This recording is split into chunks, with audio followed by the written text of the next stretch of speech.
In this video, I will demonstrate how to set the system mass. In this particular trial, which is a counter movement jump, as you can see, the athlete has not stayed on the platform after they have landed. They've actually stepped off. This creates an issue in that when the software tries to determine the system mass, it will underestimate because the athlete spent time where they're actually in contact with the surface, with the floor away from the platform. So this mass is not actually correct. What we will do then is we will zoom in on a nice flat section of the force trace where we know that it is only their weight force that is being applied. So I'll click and hold down the left mouse button and zoom on a nice flat section there to zoom in on that particular section. We also notice that the left and right forces are slightly separated. This indicates that they're not actually standing balanced on the force platform. We can account for that by clicking on balance before we click set mass. And you'll see that will now reset the mass to the actual correct system mass there, but also it will balance out the left and right forces there.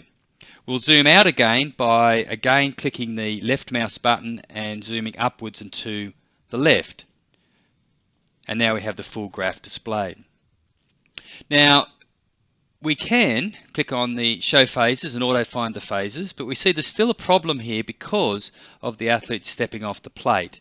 So what we're going to do now is not look at this section after the landing. We don't have any interest in that, so we're just going to zoom in on the graph up until the point of landing here.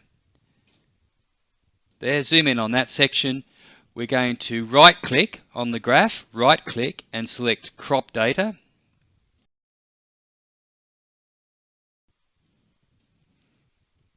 So having selected a steady section of the force and setting the mass, balancing the left and right sides, we now have a jump which has been correctly identified as a counter movement jump.